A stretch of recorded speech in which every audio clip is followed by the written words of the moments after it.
Hello everyone, my name is Mike and our team name is Black Orphan. Hello, I'm Lilian. Hi, my name is Doreen, and our group project is Domestic Family Violence Leave. The history of domestic family violence leave. Domestic family violence is a workplace issue as well as a social issue that affects women and has significantly negative financial impacts on those who experience domestic family violence and society more broadly.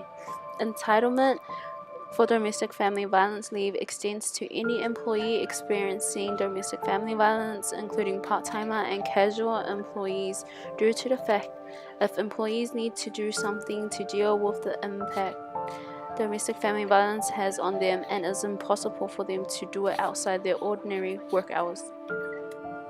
Study shows that a research conducted showed 75% of women who had experienced domestic family violence changed workplaces after separating from a violent partner, which resulted in rates of full-time work among this group of workers decreased, contributing to lower personal income of those affected than those who had not experienced such violence.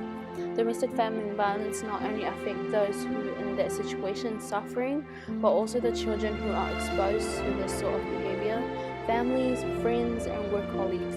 It is an issue that impacts workplace and needs serious actions. Research suggests that implementing a domestic family violence policy is significant to ensure employees that they are safe and to feel comfortable to disclose their experience of violence, but to be able to receive support and help from their employer.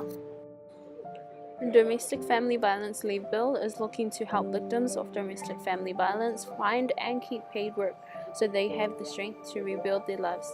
The proposed protection includes paid domestic leave, flexible work arrangement, prohibition of discrimination, and mandatory workplace policies to deal with the effect of domestic violence occur. Research by Women's Refuge shows that women in violent relationships often are having trouble staying at their jobs or having difficulties accessing enough money to provide for their children or provide for the basic necessities. These difficulties often arise when she leaves a domestic relationship. Research also states that nature of domestic violence leave especially female victims not being able to work. Moreover, cannot work in their preferred workplace or stay at a job for long term. Women's Refuge suggests that international studies prove victims of domestic violence in the last 3 years have a higher chance of being jobless, this being 15% and 55% more chance of being on a benefit. In New Zealand, an average of 23 adults and 9 children die in domestic violence incidents each year. McCougan 2018 suggests that the only way to avoid violence is to move out stealthily without the abusive partner knowing. By doing this, victims will need time off work to be able to move out, while partner is likely to be out of the house. However, this is invaluable and difficult.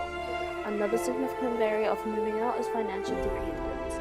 Because of financial dependence, having the 10-day paid leave would help victims moving out establish themselves a new home.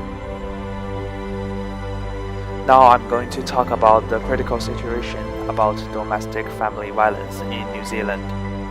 New Zealand has the worst rate of family and intimate partner violence in the world. A shocking 80% of accidents go unreported. 1 in 3 Kiwi women experience physical or sexual violence from a partner in their lifetime. That's a third of our female population. They come from all walks of life and all economic and athletic backgrounds. Police attended 105,000 family violence accidents last year. On average, they took a call for help every 5 minutes, 279 each day in total, and 42% of frontline policing was spent dealing with family violence. New Zealand has the worst rate of family violence in the development world. It costs us up to 7 billion a year, which just 1 billion in 1994.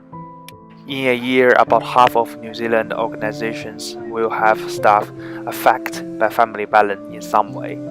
If there's physical or emotional abuse happening in a person's life, their employer can and should help. The workplace is a logical place to break through isolation and offer support.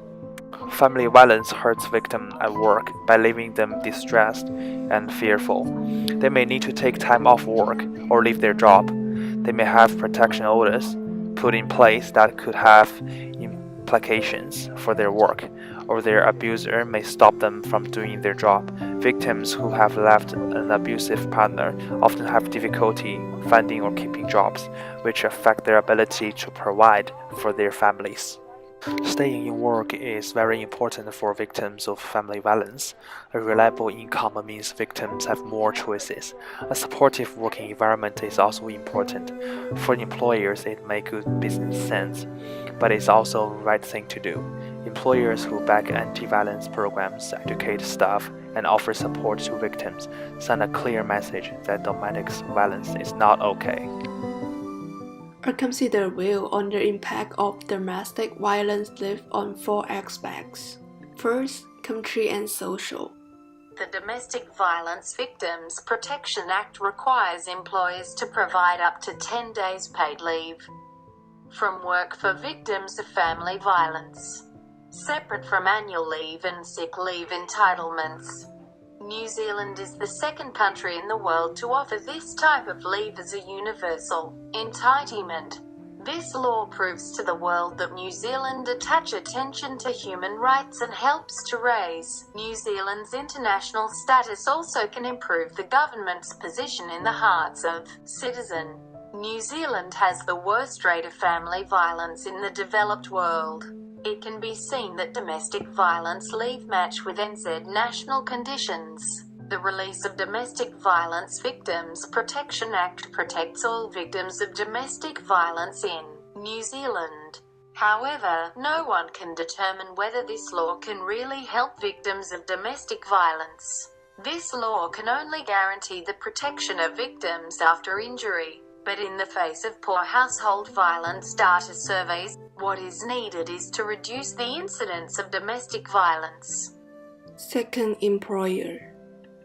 Employers who care about staff well-being and morale, gender diversity and inclusion, improving staff retention, enhancing productivity, and being seen as socially responsible must do more than meet these legal requirements. Domestic violence leave help employer improve employee loyalty to the company, work enthusiasm and improve work efficiency.